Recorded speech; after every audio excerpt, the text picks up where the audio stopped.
सभी साथियों को नमस्कार। सत्यम क्लासेस के इस ऑनलाइन प्लेटफॉर्म पे मैं आई के चौधरी आप सभी का स्वागत करता हूं। आज हम राजस्थान ज्योग्राफी का एक बहुत ही महत्वपूर्ण चैप्टर डिस्कस करेंगे। चैप्टर का नाम है राजस्थान की अफवाह प्रणाली। हम जब बात करते हैं अफवाह प्रणाली की, तो राजस्थान विशेष की ये जो अफवाह प्रणाली है, या हम कहें कि अफवाह प्रणाली का जो चैप्टर होता है उसे एक और नाम से भी संबोधित किया जाता है।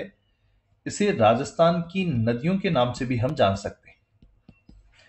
तो जब बात आए राजस्थान की अफवाह प्रणाली की या राजस्थान की नदियों की, दोनों ही हेडिंग के अंतर्गत हम सेम चीजों को डिस्कस करते हैं, लेकिन फिर भी इनमें कुछ बेसिक अंतर पाया जाता है।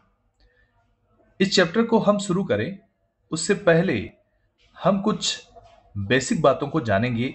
आज के इस सेगमेंट में बात आती है कि जो नदियां होती है वो कहां से निकलती है। तो नदियों का जो उद्गम होता है वो हमेशा किसी ऊंचाई वाले हिस्से से होता है। वो आप कोई पर्वत कह सकते हैं, कोई उच्च भूमि कह सकते हैं। तो नदी जहां से निकलती है, जिस पॉइंट से नदी निकलती है, उसे नदी का उद्गम के नाम से, उद्गम स्थल के नाम से हम जानते हैं। इसे हम नदी का ओरिजिन पॉइंट कहते हैं।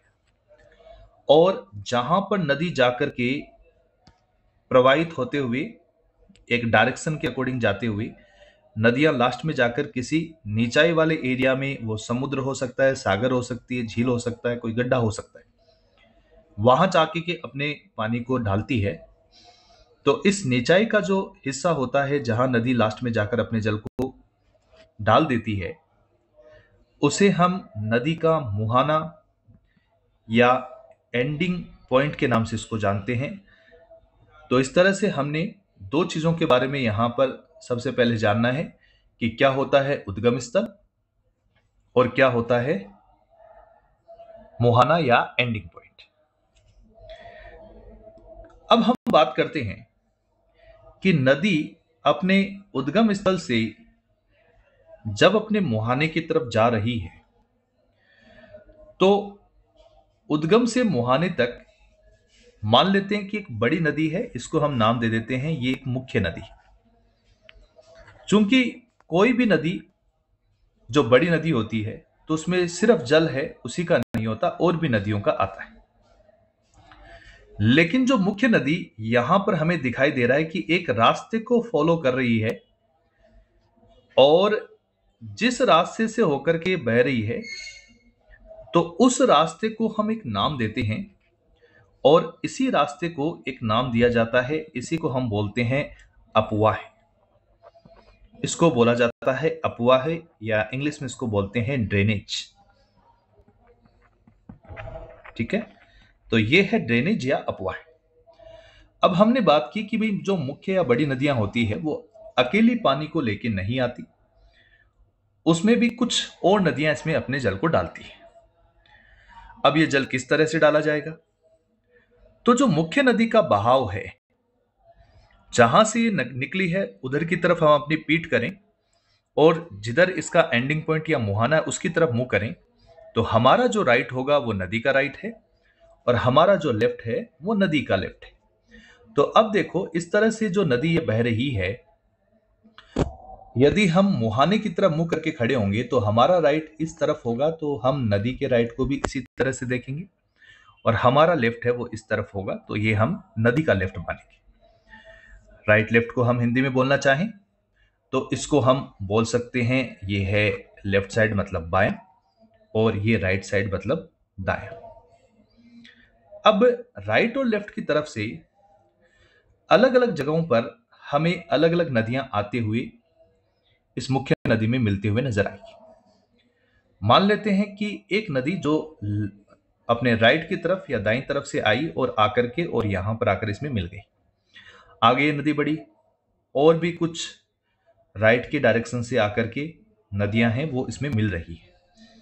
इसी तरह से न सिर्फ राइट से, जबकि लेफ्ट की डायरेक्शन में भी हो सकता है कि कुछ नदियां इस तरह से इसमें मिलती हुई नजर आए, अलग अलग डायरेक्शन से। ठीक है, तो हम देख रहे हैं कि अलग अलग डायरेक्शन से कुछ नदियां आकर मिल रही है। उसमें अब हम बात कर रहे हैं कि कुछ नदियां हैं वो लेफ्ट की तरफ से आके भी इसमें मिल रही है।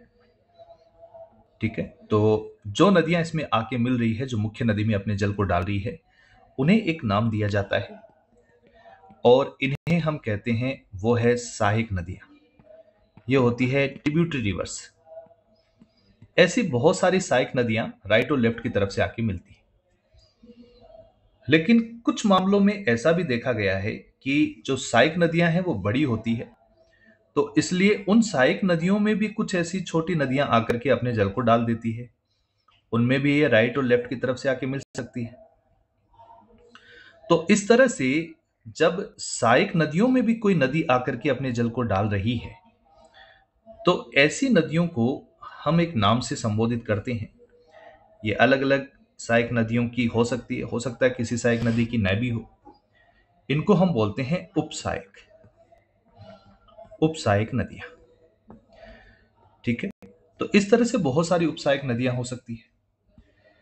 इसके बाद में जो भी नदी आपको देखने को मिले, वो भले ही उपसहायक के बाद की जो है नदी हो, या मतलब उपसहायक के अंदर अपने जल को डाल रही हो, सभी को हम उपसहायक के नाम से ही संबोधित करेंगे। मुख्य नदी के संदर्भ में ये सारी जो है नदियां जो उपसहायक नदी में भी अपने जल को डाल रही है, उनको भी हम उपसहायक के नाम से ही जानेंगे। तो इस तरह से जब हम कहते हैं कि एक मुख्य नदी जो उद्गम से मुहाने तक जाती है, अपना अपवाह फॉलो करती है, अपने रास्ते को फॉलो करती है, उसके रास्ते में बहुत सारी नदियां आकर के इसमें मिलती हैं। तो इस तरह से आपको इस चार्ट में नजर आ रहा होगा बहुत सारी नदियां जो कि आपस में जुड़ करके और एक पूरा जाल बना रही है नदियों का। तो इसी नदी जाल को, ये जो नदियों का जाल हमें दिख रहा है, इसी नदी जाल को हम एक नाम देना चाहें तो इसे हम बोल सकते हैं क्या? इसी को बोलेंगे अपवाह प्रणाली या अपवाह तंत्र। हम टर्म समझ रहे हैं, अपवाह प्रणाली, इसको अपवाह तंत्र भी बोला जा सकता है, जो नदियों का जाल है। नदी इस जाल के माध्यम से करती क्या है?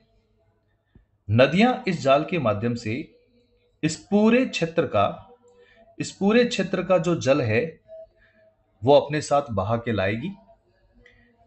इस नदी जाल में हम जब देखेंगे तो ये जो सहायक, उपसहायक, इन नदियों का ये जो पूरा एरिया ये कवर करते हुए और इस पूरे क्षेत्र का जल है वो कलेक्ट करेगी।